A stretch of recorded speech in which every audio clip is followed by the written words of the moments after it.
Curing Racism. I am your host, Paz Simpson, along with my co-host, Mr. Paul Hoyt.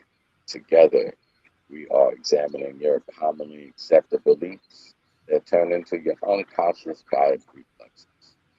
And we are curing racism. Paul, how are you today, my brother? I'm doing really good. It's another beautiful day here in California. I trust that it's a beautiful day in Allentown, Pennsylvania, as we come together from across cultures and across the country to talk about one of our favorite subjects, which is curing racism, is helping people see through and overcome the superficial differences that divide us so that we can discover the common values that unite us and get along better, help each other out, have a better world for ourselves and for our children and for generations to come. Yes, and today we're talking about a very important subject, finding or building your tribe. You know, one of the things that we discuss in current racism is tribalism. We don't have racism. We're dealing with tribalism, right? There are different tribes, different cultures across this world that we tend to identify with, but then there are cultures, tribes that we tend to try to ostracize, by understanding who your tribe is, by understanding the people that make you smile, right? And the smile's not just this kind of smile, right? But to smile internally, to see miracles in life every day, right? There's a miracle everywhere and a miracle happening every day. So who is that tribe that actually helps you not just live, but to thrive, to float, to be your best? Love it. And in the book, Curing Racism, we talk about tribal instinct as being one of the survival mechanisms of the human species. We learned very early on that we had to come together to defend ourselves from predators, from climate issues, from all kinds of things. And we formed tribes, not just families, but tribes. And that's the way that we survived. That's the way that we grew. That's the way that we became smarter and healthier and stronger. The challenge happens when tribal instinct generates tribal conflict, when people perceive there to be limited resources or some reason to have warring tribes. And all too often, the reason we have warring tribes is through the greed and the cruelty of our tribal leaders.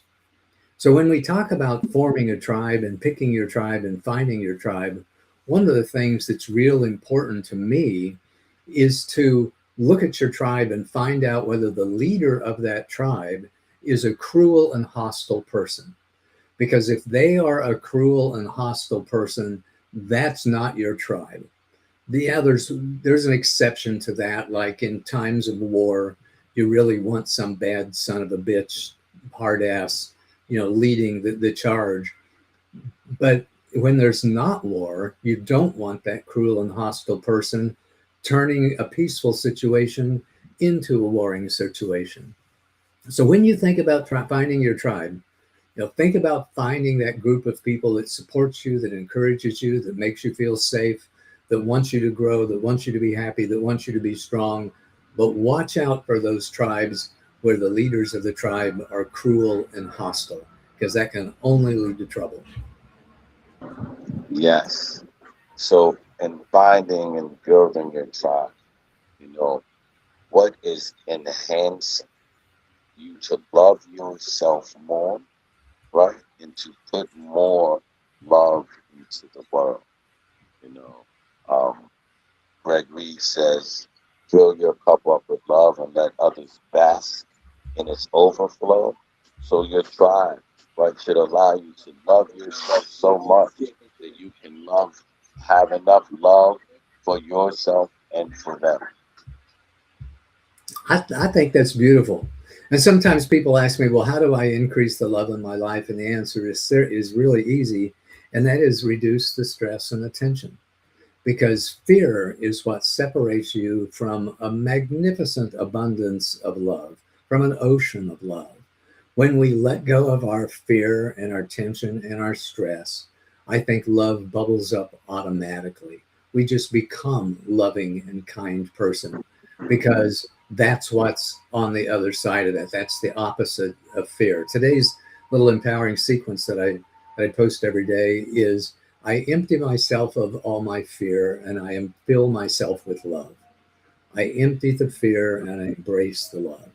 So find that tribe, find those people that make you feel safer, that help you let go of your tension and stress, so that that love, that kindness can naturally bubble out of you and can overflow into the world. I love it. I love it. So find that group of people that allow you to live in love instead of embracing your fear. You know, I've always broken down fear into two different acronyms, right? Fear can either be false evidence appearing real, that's when it's backed by doubt, or when it's backed by faith, it can actually help you face everything and rise, right? Because everyone has a little fear from time to time to know the difference between fear and danger. So, does your tribe, when you do come up against fear, does it allow you to face everything in the ride? All right, or does it, right, increase your doubt so that you are making more false evidence appear real, more reasons to hate, more reasons to divide, more reasons to constrict instead of to expand, right? So knowing the people you are around, you know, that tribe can consist of five people. You know, Charlie Tremendous Jones says you are the average of the five people you keep around the most. So if you are around four happy, loving, generous people, you will be the fifth. If you're around four miserable, degrading people, people that feel and you can feel that dark cloud when they walk in the room, you'll be that fifth. So really pay attention, right? And I want to separate family from relative, right? Me and Paul are not related. You can tell we have slightly different pigment. Um, um, there are some major differences between me and Paul. But Paul is my family, right? There are you are born into relations, right? Relatives. There are people who share your blood.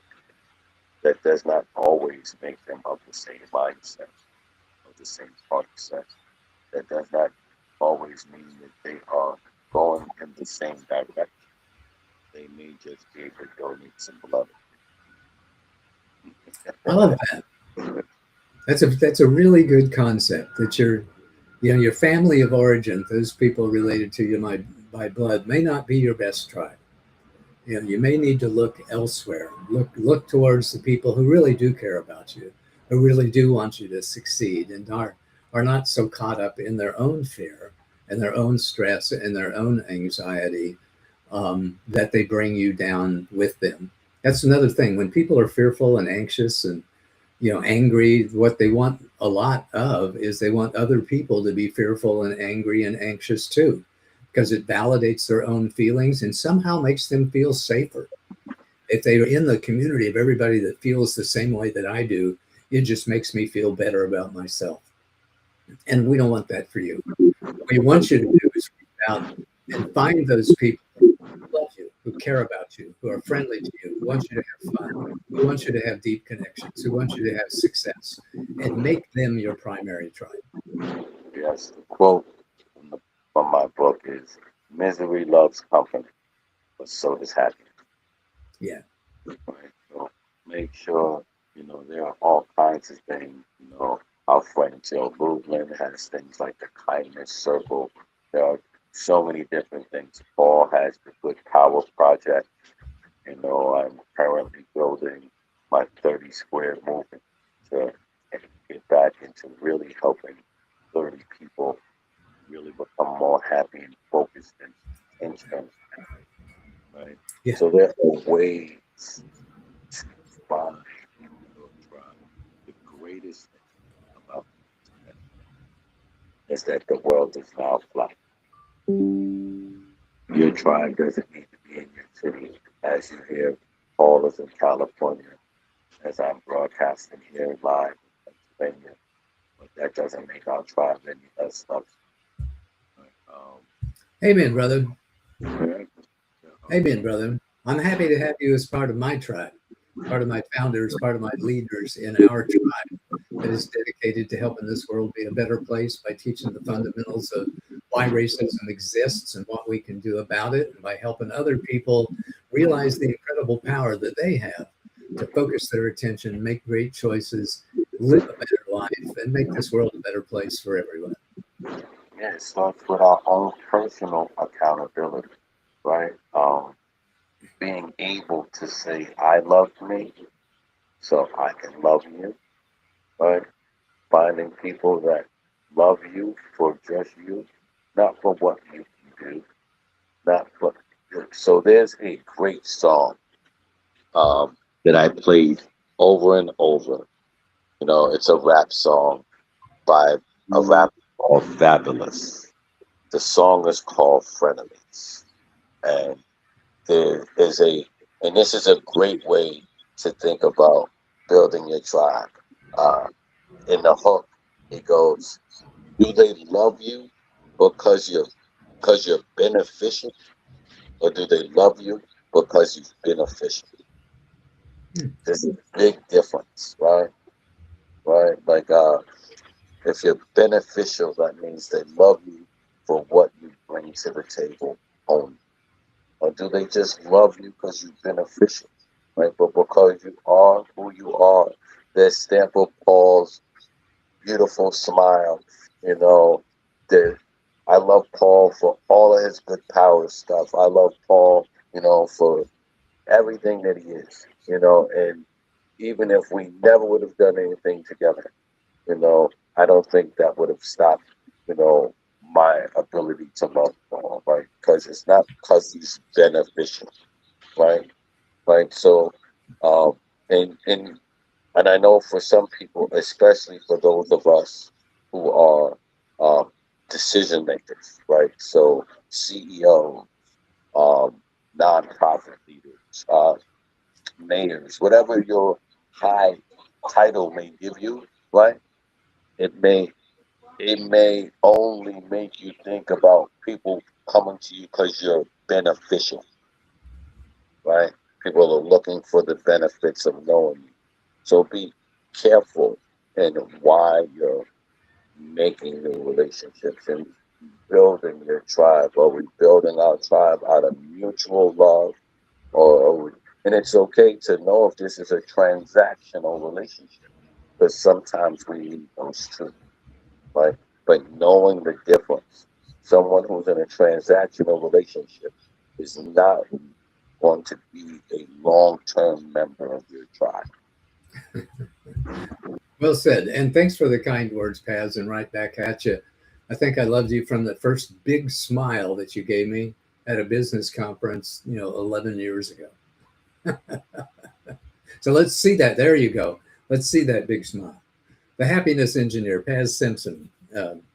If you have an organization or a company, you think that a conversation with Paz and I would be beneficial to your team, to your organization, to help your teams become high performance teams, to help people embrace each other regardless of their ethnic background, their culture, their heritage, help people see through those superficial differences that divide us so that we can discover those common values that unite us and work together more and harvest everybody's wisdom and great ideas and creativity, boosting the performance of your team, of your company, of your organization. Give us a call. Go to curingracism.com, reach out. We would love to have a conversation with you about how we can help you have a stronger business, have a healthier life, and have more fun. Yes, yes. Choose to build your tribe, right? You can change your business atmosphere, excuse me, I said business, your business atmosphere by choosing to make your business a tribe of love, right? How do you show gratitude? Right? Do you tell the janitor, thank you for cleaning the toilets? Right? Do you tell the receptionist, thank you for making sure that coffee is always hot? Right? Do you, by changing the attitude and gratitude within your company, right, you can see that the whole trajectory of productivity will also start to change. So Amen. being more appreciative, of every person, you know, the person that comes in, with the quirky jokes, as long as they're not off, too, distasteful, right? We can laugh with them too, right? We can enjoy people for who they are, so that we can also get people to love who we are. Amen. Last words are yours, Paz. Last words: smile. Right? There's a place where you can see miracles in life everywhere. That starts here and here. And you can spread that miracle today. Thank you. Love it. Talk to you next week.